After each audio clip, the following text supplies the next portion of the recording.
नमस्कार दोस्तों, स्वागत है आपका ओम क्रिएशन चैनल पर। कैसे हैं आप सब लोग? तो ये बताने के लिए हमें कमेंट बॉक्स में हर हर महादेव ज़रूर लिखें। आज का वीडियो हम लेकर आए हैं आप लोगों के लिए, जो कि हम बताएंगे इसमें कि सावन सोमवार व्रत की सरल पूजा विधि आप कैसे करें। तो चलिए जानते हैं सावन सोमवार व्रत की सरल पूजा विधि। सबसे पहले तो हमने एक चौकी लगा रखी है जिस पे पीला कपड़ा बिछा रखा है। आप चाहें तो सफ़ेद भी बिछा सकते हैं। उसके ऊपर हमने फ़ोटो रखा है जिसमें माता पार्वती, शिव शंकर, गणेश भगवान और कार्तिकेय भगवान विराजमान हैं। थोड़े से अक्षर लेकर हमने फ़ोटो को बिराजा है। फिर उसके बाद शिवलिंग को बिराजते हैं एक बेलपत्र के ऊपर। खाली शिवलिंग को नहीं रखना है नीचे, बेलपत्र के ऊपर रखेंगे तो ज़्यादा शुभ माना जाता है। उसका भी अभिषेक करेंगे, उसकी भी साथ में पूजा करेंगे।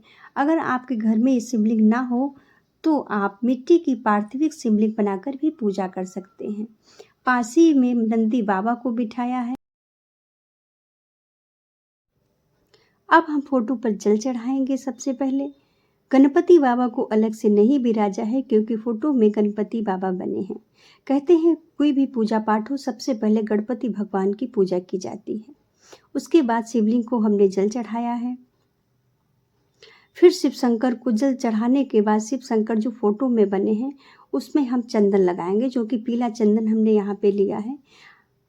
पीला चंदन लगाएंगे। ध्यान रहे पार्वती माता को चंदन नहीं लगाना है, उन्हें रोली या सिंदूर से तिलक करना है।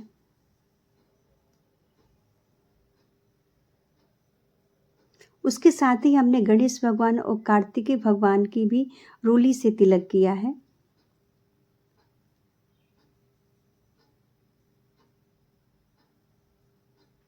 अब हम यहाँ पर शिवलिंग की पूजा करेंगे, उनका जल से अभिषेक करेंगे। फिर दूध से अभिषेक करेंगे जिसमें शहद दही सब कुछ मिला हुआ है। ध्यान रहे जब भी हम दूध से शिवलिंग का अभिषेक करते हैं उसके बाद हमें जल जरूर चढ़ाना चाहिए, दोबारा से स्नान जरूर कराना चाहिए शिवलिंग को। फिर इसके बाद हमने बेलपत्र को अर्पित किया है। ध्यान रहे बेलपत्र को हमेशा उल्टा ही अर्पित करना है। कनेर के फूल अर्पित किए हैं, आप चाहें तो सफ़ेद फूल मिल जाए तो सफ़ेद भी आप अर्पित कर सकते हैं। फिर हमने फोटो पर कनेर के फूल अर्पित किए हैं।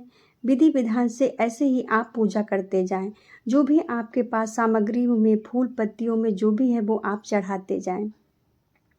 एक समी की पत्ती है जो कि हम शिवलिंग पर ही अर्पित करेंगे। शिवलिंग पर हमने एक समी की पत्ती अर्पित की है। उसके बाद हम शिवलिंग पर पीला चंदन लगाएंगे। आप चाहें तो पीला चंदन ना मिले तो आप भस्म भी लगा सकते हैं। उसके बाद हमने अक्षत अर्पित किए हैं। थोड़ी से शिवलिंग को करेंगे अक्षत और थोड़े से जो फोटो रखा है उस पर अर्पित करेंगे। उसके बाद हमने हरी मूंग जौ अर्पित किए हैं शिवलिंग को। जिन्हें भी संतान की प्राप्ति नहीं होती, जिन महिलाओं को, वो भोलेनाथ शिवलिंग पर हरी मूंग या गेहूं चढ़ाना शुरू कर दें, उससे आपको लाभ मिलेगा। वस्त्र के रूप में हमने यहाँ पर कलावा चढ़ाया है। शिव जी को स्नान चंदन तिलक करके अब वस्त्र पहनाएंगे हम। आपके पास कोई चुन्नी हो तो फोटो को उड़ा सकती हैं, या फिर नहीं है तो आप कलावा से ही वस्त्र पहना सकती हैं। कहीं भी मांगने जाने की जरूरत नहीं है, जो भी आपके पास उपलब्ध है वो आप चढ़ा। अब हम यहाँ पर दीपक प्रज्वलित करेंगे। आप चाहें तो ईश्वर को स्नान कराने के बाद ही दीपक प्रज्वलित कर सकते हैं।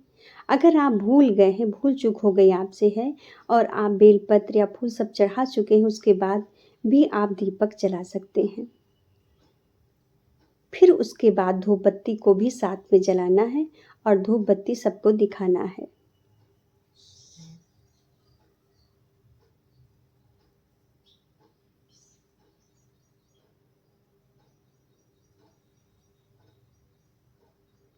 अगर आप बहुत विधि से पूजा करने चाहती हैं तो आप माता पार्वती को श्रृंगार भी चढ़ा सकती हैं।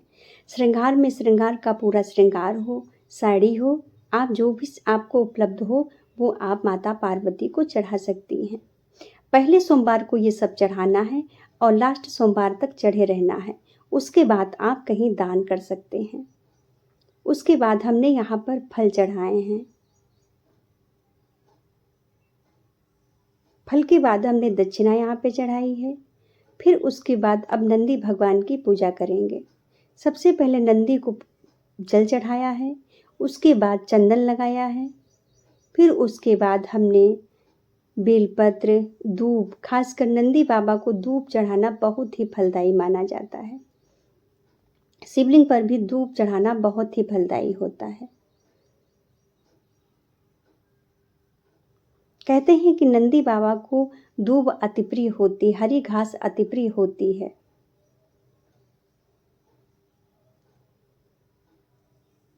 उसके बाद हम आरती करेंगे। जो भी आपको आरती आती हो, मंत्र उच्चारण आता हो, वो आप कह सकती हैं।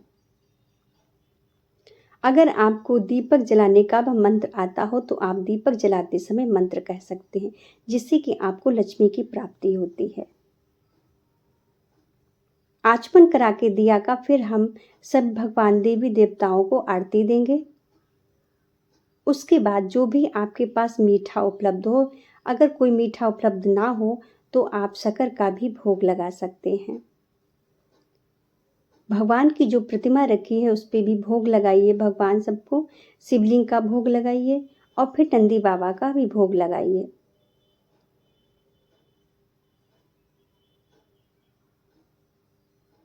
और हाथ जोड़ के प्रार्थना करिए, भगवान जो भी हमसे गलती हो उसे क्षमा करें और हमारे मनोवांछित फल की पूर्ति कीजिए। और अपना भोलेनाथ बाबा से कोछा फैलाकर अपने सुखी समृद्ध जीवन की कामना करिए। जो भी कष्ट हमारे जीवन में आए हैं उन्हें भगवान दूर करिए और हमारे जीवन में सुख संपन्नता लाइए। हाथ जोड़ के भगवान से विनती करनी है। अगर आप कुछ नियम होते हैं पूजा करने, जैसे मैं आपको बताए दे रही हूँ, विधि विधान से कर रहे हैं। जैसे कि शिवलिंग पर जनेऊ चढ़ाना भी अति अनिवार्य होता है। अगर आपके पास जनेऊ अनिवार्य है तो आप शिवलिंग को जनेऊ जरूर पहनाइए। माता रानी को श्रृंगार या वस्त्र भी जरूर चढ़ाइए और वो वस्त्र वहाँ पर चढ़े रहने दीजिए। दक्षिणा भी चढ़े रहने दीजिए। दक्षिणा है, वस्त्र है, श्रृंगार की चीज़ें, ये सब उठाई नहीं जाती हैं। उठाई हैं तो आप किनारे रख दीजिए, आखिरी सोमवार तक वही चलती हैं। उसके बाद आप किसी ज़रूरतमंद को दान कर सकते हैं। तो ये रही आज की हमारी सावन सोमवार की सरल पूजा विधि। अगर आपको हमारा वीडियो अच्छा लगा हो तो हमें कमेंट बॉक्स में हर हर महादेव ज़रूर लिखिए। वीडियो को लाइक ज़रूर करिए, शेयर ज़रूर करिएगा। और तब तक के लिए मिलते हैं अगले वीडियो में। तब तक के लिए हर हर महादेव। सभी को सावन की हार्दिक शुभकामनाएं। भोलेनाथ बाबा, माता पार्वती सभी की मनोकामनाएं पूर्ण करें। एक और ज़रूरी बात मैं आपको बताए दे रही हूँ, पूजा करने के बाद में सबसे आप माता पार्वती का सुहाग लेना चाहते तो सुहाग ले सकती हैं। सुहाग ज़रूरी होता, हम लोग जैसे नियमित पूर्वक से पूजा करते हैं तो हम गौरी गणेश रखे जाते हैं पूजा के, तो हम सुहाग लेते हैं। तो आप माता पार्वती का सुहाग लेकर ही पूजा के पास से हटें। माता रानी सभी सुहाग की रक्षा करें और सभी को सौभाग्यवती होने का वरदान दें। जय हो माता रानी की, भोले बाबा की, गणेश बाबा की, कार्तिक भगवान की जय हो।